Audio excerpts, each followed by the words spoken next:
We are Rogue Media Sports. It's one thing falling in love with a house, picturing yourself moving in and calling it home, and quite another navigating the world of price negotiating, mortgage lenders, and finding the budget that works best for you. An agent who's a Realtor can make understanding that world easier. Realtors have the expertise, access to proprietary data, and tools to help you get from imagining living somewhere to actually doing it. That's the kind of help we can provide. Because that's who we are. Realtors are members of the National Association of Realtors. Hey, it's Mark Goodman. And I'm Alan Light. On today's podcast, Record Store Day founder Carrie Colleton is joining us to discuss the April 20th RSD special releases. Plus, we'll talk live with our audience, the Sound Up Pod Squad, and find out who still listens to vinyl. And some updates from the Beatles universe. Oh, good. Sound Up with Mark Goodman and Alan Light, the only music podcast that matters. Get it on Pandora, Spotify, Apple Podcasts, or wherever you get your podcasts. Stop telling me how to do this? No. I have good wisdom for you. Good wisdom. Let me know when you've won the Dick McCann Award, okay? Level check. Oh, God. Oh, my gosh. Dick McCann. Let me know when you get your first vote. I don't start throwing that Dick McCann in my face. I think he's a made-up character. Oh, he's real. I saw his picture. Yeah. Right. What did he do? Who did he work with? Right next to my name. Yeah. Are we ready? You recording? Sadly, he's been recording. 3, 2. It is the Doomsday podcast on the eve of our trip to Oxnard. Ed Werder and I, Matt Mosley, about to head out to Oxnard, spend about 3 or 4 days with the Cowboys. It's Oxnard. Jerry says Oxnard. That's how Jerry says it. And welcome to the program. And this is a very special time. And Ed, I think Frito and I were, we were so proud of you as you went into the Hall of Fame. It's called the Dick McCann Award. It's a journalistic award, broadcaster. This is a big-time thing. Broadcaster. Well, it's whatever. Contributor in the media. Just dismiss it. No. We were very proud of you. Now, the only issue I have with this honor is that we apparently have not been able to find audio of your speech anywhere. We have scoured. I can't wait to go on the road and find out just how well invested we are. All you had to do was take your phone up there to the podium and hit a button. To be thinking about. No, you could have recorded your own speech. But Ed, to me, it's important right now. We have this opportunity for you to. I want people to hear what your speech was. And I was in Hot Springs, Arkansas. Can I tell you one funny story before I get to my speech? Yeah, please. So I'm up there on the dais. This is in Canton? In Canton, Ohio. Canton, Ohio. Football Hall of Fame. It's the Friday night gold jacket dinner where the Hall of Famers are publicly, the old classes, all the classes are brought together and they parade in front. They're all announced, and then they form two lines, and new inductees, new enshrinees walk through them and ultimately get their gold jackets. At this, I gave the speech you're referring to. But first, when I got there and was shown where I was sitting, there were only a couple of people up there, right? We're about 10 minutes away from the official start of the ceremony. And I met like 2 or 3 different people. One guy's in charge of, the volunteers, and, one's a Chamber of Commerce. And the next thing I know, the guy who just introduced himself to me as being the head of the Chamber of Commerce gets up and starts making remarks. And he says that now we'd like to take a moment and, bow our heads in prayer. And he introduces Father so-and-so. And he looks at me. And he gestures for me to take over, like he thinks I'm the priest. He was a little shocked when I told him I only went as far as altar boy. But, so we had to scramble around. I told him I was capable of saying a few Hail Marys, and he really seemed to be in need of one. He needed Aaron Rodgers, like a Hail Mary. Nobody's ever needed a Hail Mary before. So that happened even before I began to speak. Were you now that's a good story, Ed. Were you wearing like one of those white collars or anything that confused him? Now a cloak? No. I think you have a little bit of a priest look to you. I think the Irish Catholic I think that kind of the red hair. I was raised Catholic. You were? Yes. And when did you stop going to church? Probably about the time you were born. I gave up on humanity at that point. No, you're still a believer. You just show it in a different way. It's fine, Ed. Now, you get up there. There's certain things I abstain from. Who? That's right. Well, that abstinence is still preached in some of those circles. Now, Ed, when you were at the event there, tell us what portion of it, like where did they kind of squeeze you in? Squeeze me in? Yeah, or was it like, I don't have a great feel for this. Was the whole dinner for you? No, the whole dinner wasn't for me. I was a small part of it, as was. But were you early on the docket, or were you kind of later in the? No, we were later. So your audience, I mean, I was a little nervous about it, and my wife Jill was with me. And did they have alcohol at the tables? Could you just have a drink to maybe take the edge off or something? That was a possibility. And you took and I did. I seized full advantage of it. Yes. I did have one rum and coke before I spoke, but my wife said, why would you be nervous about this? Because you broadcast in front of live in front of hundreds of thousands, millions of people at different times. But to me, it was different because it's the first time. First of all, I'm not used to seeing my audience, and I'm certainly not used to seeing the greatest living players in the history of the game I've been covering for 34 years in my audience. So it's a little intimidating from that point of view. And not only that, they had me write my speech. They only wanted a minute. Which I told them is probably a minute more than anybody wanted to hear from me. Mm-hmm. And they told me I would have a teleprompter, which I thought, that's a big relief if you have a teleprompter. I know how to read a teleprompter. I've been taught well in that regard. Yeah. And it's I've never tried that. What is that? But you sort of have to have practice at that. But I didn't have any trouble with it from the start. I liked it a lot better at times if you're trying to memorize, 45 seconds a minute worth of material. It's easier to just read it. The script keeps moving, but if somebody's paying attention and you trust the operator and they're not, looking to make you look bad, then you can they'll stop and they'll readjust and all that kind of stuff. So anyway, they tell me they're going to have this teleprompter, but I, being a seasoned journalist, know better than to trust the teleprompter. Okay. So I had my speech printed out and in my coat pocket, and I pulled it out. And when I got up there was no teleprompter working. So fortunately, I was prepared for this moment. Was it just blank when you looked at the teleprompter? Yeah, it was not working. It was not on. Interesting. It had worked at various other points. Yeah. In the proceedings. Had any other speaker alluded to, hey, this thing's not working, or not? No. Nobody. Rich Eisen was the host. And, well, he didn't really. He was willing to just improvise. Just kind of wing it. He's good at that. Yeah. He and Trey Wingo, they're both sort of born to MC events. I mean, I don't know if they're really good at other stuff, but they I love Trey, but they're really good at that. So you get up there, and we haven't been able to find any documented evidence of what was in the speech.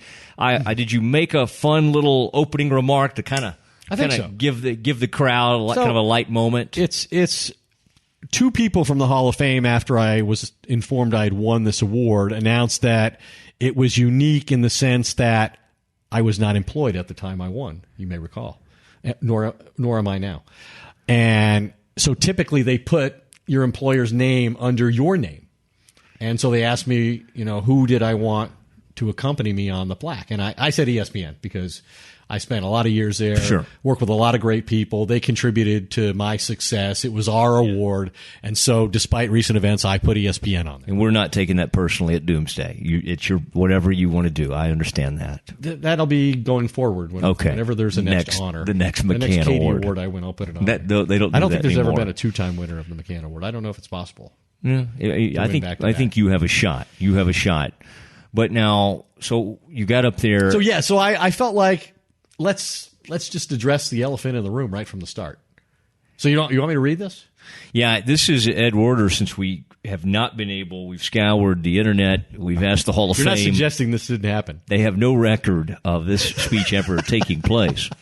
But since Ed went to the trouble to write the speech, we want to give him a chance. This will be one of the best minutes ever. Yeah, Ed. On the Doomsday podcast. Yeah, if you'll get your keyboard off the screen, it'll help I'm using a teleprompter for this. Yes. Okay, Ed. Now, prepare. Frito and I are sitting here listening to this. Will we get emotional during this? Do you think this is? I think there might be a moment or two of Okay. Where you chuckle, or maybe even open laughter. Okay. That people will be able to hear is kind of. All right. There's a laugh line here. Okay, Pretty quick. Here is. All right, here we go. Here's Ed delivering the speech he gave on Friday night at the Hall of Fame induction dinner. Thank you, Rich.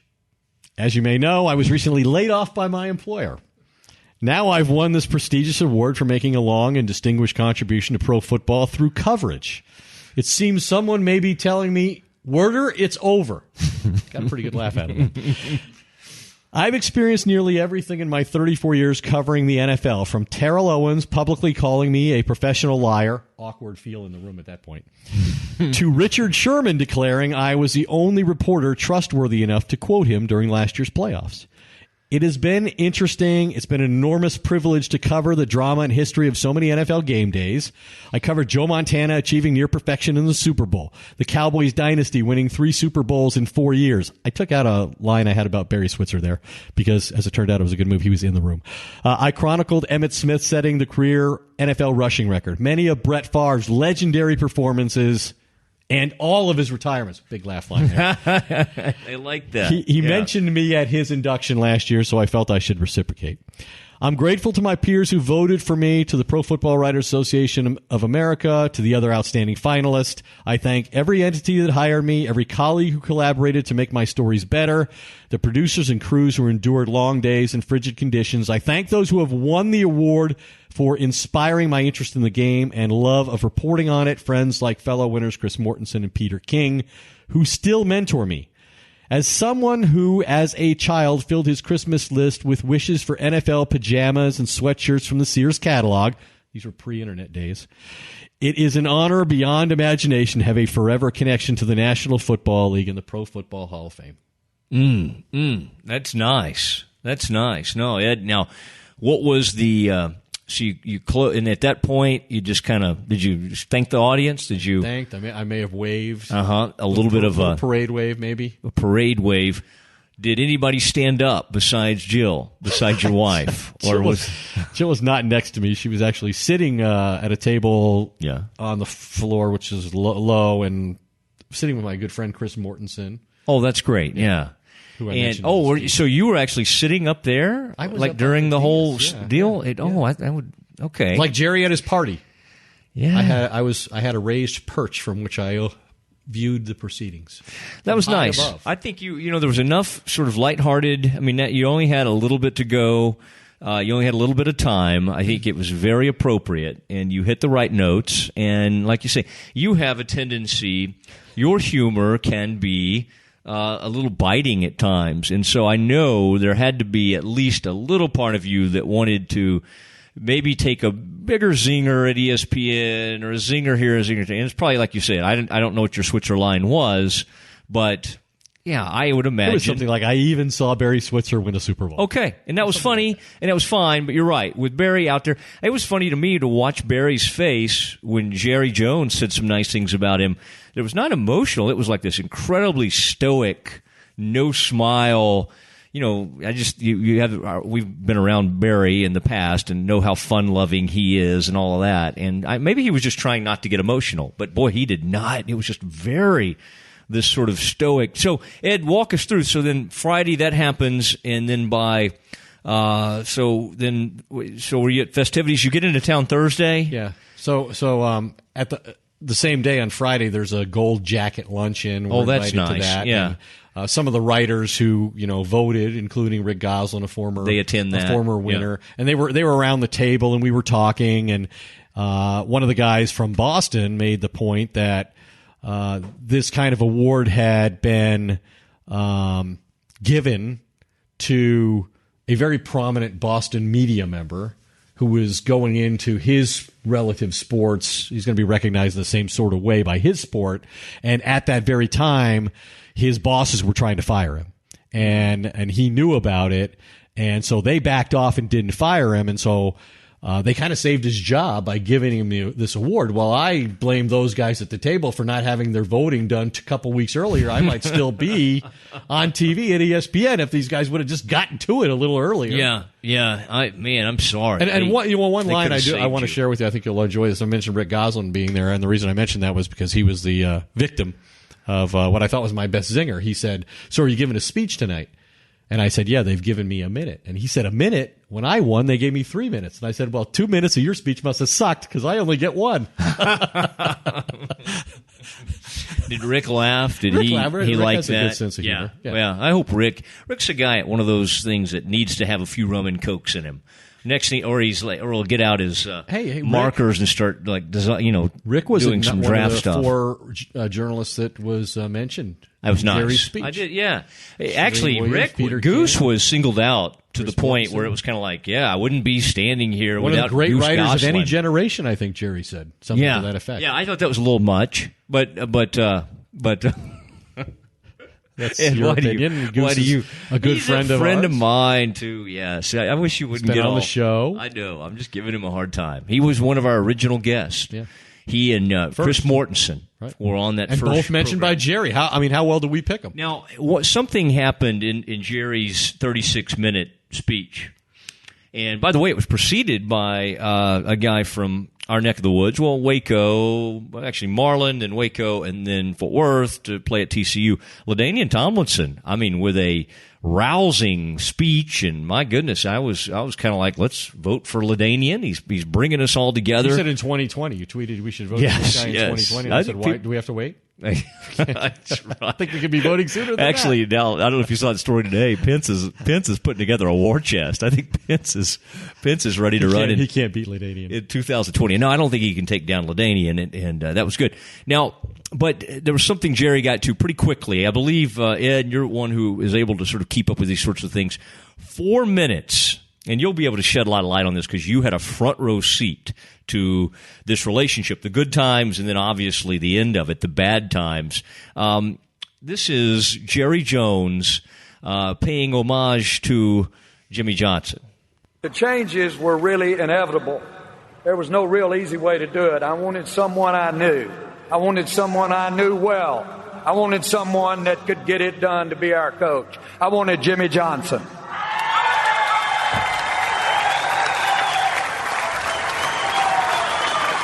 I said he'd be worth 5 first-round draft choices or 5 Heisman Trophy draft winners. Of course, I should have did get laughed out of town when I said it.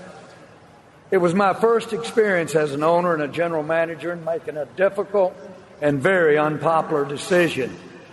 Jimmy, it was a great decision. You were a great teammate. You were a great partner. To the contrary of popular belief, we worked so well together for 5 years and restored the Cowboys' credibility with our fans. We were back-to-back. We were driven. We had thick skin. We took all the criticism, make a dish out. I thank you. I thought that was a remarkably important thing that Jerry did. I think he embellished the truth a bit there in terms of saying that they had no problems whatsoever for 5 years. It was very clear for at least the last year of their partnership, and really before that, that there were issues. And Jerry mentioned he was the general manager. Well, he tried to give Jimmy Johnson a contract extension and his coaching staff as well, sign them to new contracts to reward them for the Super Bowl championship. But his real purpose, as Jimmy believed, was to take back control of personnel. And so Jimmy would not sign the contract. And then that whole last year together, it was a very difficult relationship. In fact, I remember, when Jimmy said the thing to Chris Mortensen about he'd be, I think he said intrigued was a word he used about going to the Jacksonville Jaguars. And this was said on the eve of them going to play the Giants for the NFC East Championship in the famous game in which Emmett injured his shoulder. Well, before that game even started in the press box, and because of what Jimmy said to that question Chris Mortensen asked him, I went to Jerry in the press box and I said, so Jerry, I said, what if Jimmy won you another Super Bowl? would you then maybe be of a mind to allow him to leave if that's what he wanted?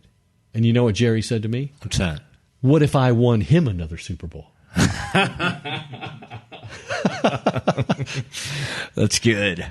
I think, and by the way, folks can see some of these stories. Ed has some incredible stories. Goose Gosselin was there. Tim Calishaw, they had front row seats to all of this back in the day.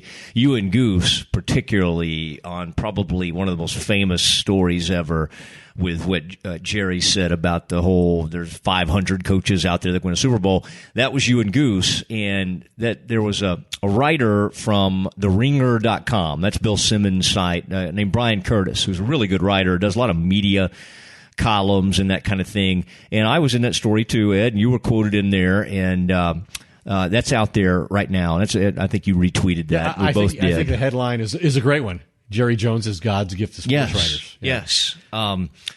I sort of sense that, Ed, as we wrap up another podcast of Doomsday and get ready to get on a flight to head out to Oxnard, California, where you and I for 3 days will be watching every practice, breaking it all down, talking to some of the newsmakers.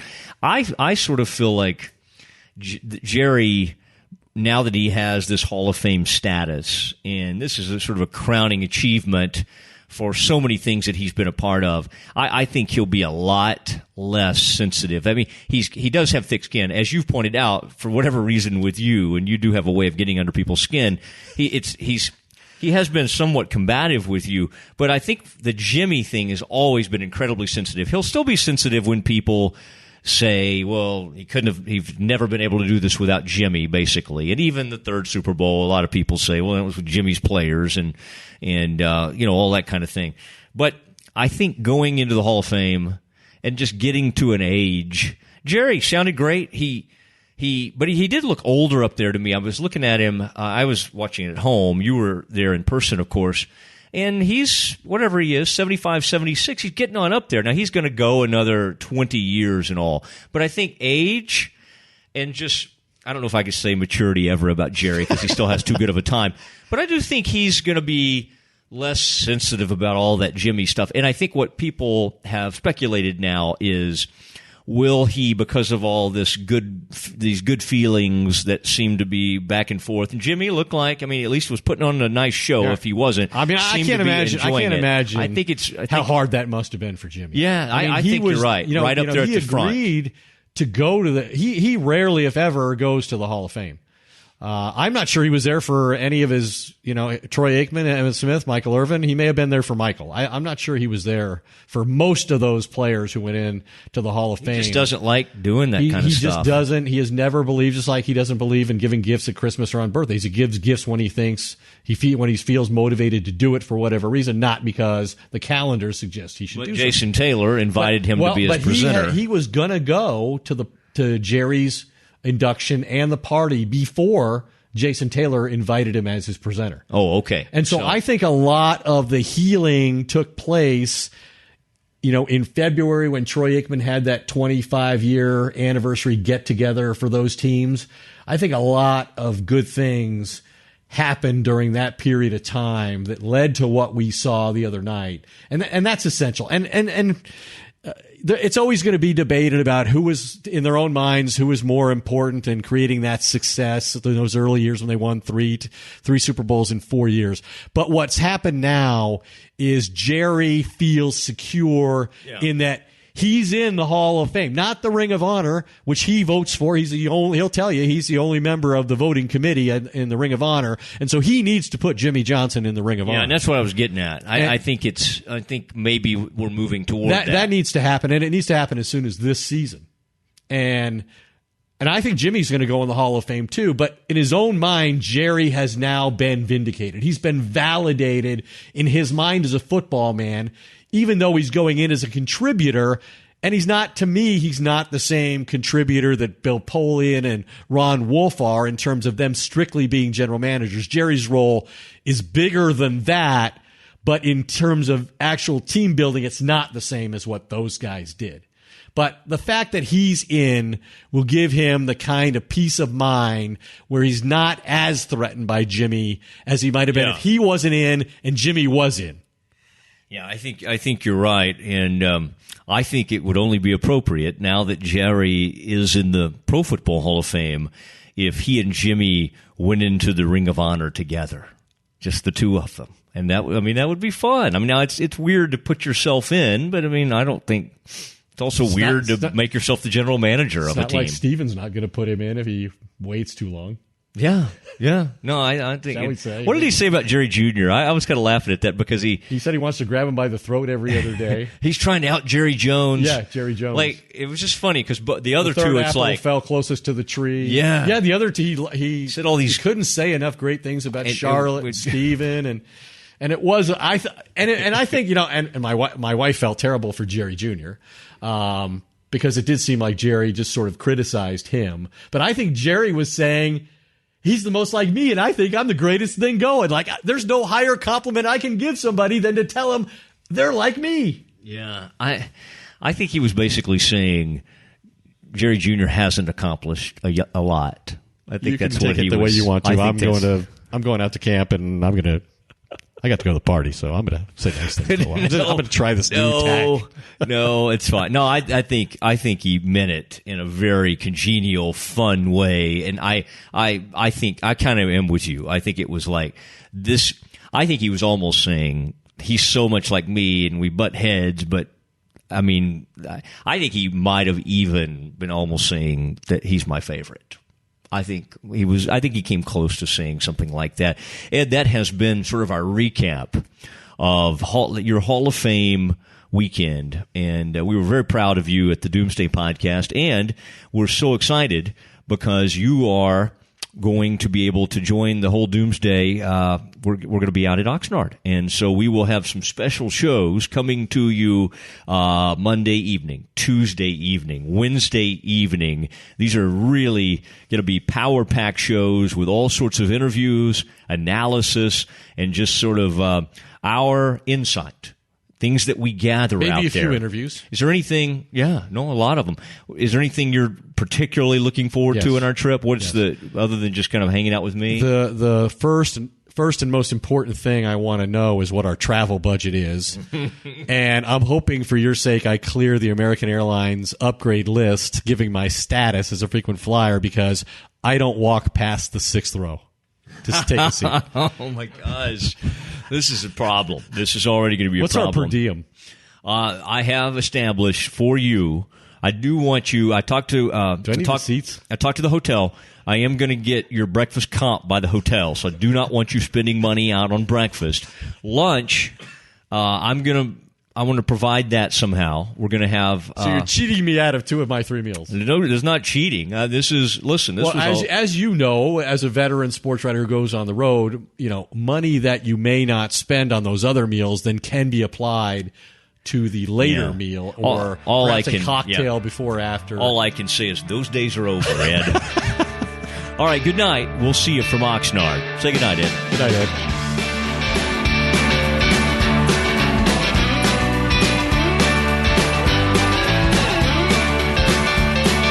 Christmas lights are shining, stockings have been hung. You're praying for your daughter, lighting candles for your son. They're living in the city now, you don't see them anymore. This year will not be like the ones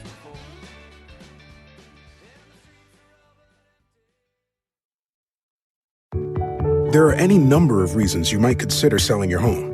To move closer to family, live within a smaller budget, or just wanting a change of scenery. Whatever your reasons, having to figure out all the various housing market trends in your area may not be what you signed up for. That's where an agent who is a realtor comes in. Realtors have the expertise to help you find the right price and navigate the process to sell your home in a way that's right for you. That's who we are. Realtors are members of the National Association of Realtors. Hey, it's Mark Goodman. And I'm Alan Light. On today's podcast, Record Store Day founder Carrie Colleton is joining us to discuss the April 20th RSD special releases. Plus, we'll talk live with our audience, the Sound Up Pod Squad, and find out who still listens to vinyl. And some updates from the Beatles universe. Oh, good. Sound Up with Mark Goodman and Alan Light, the only music podcast that matters. Get it on Pandora, Spotify, Apple Podcasts, or wherever you get your podcasts.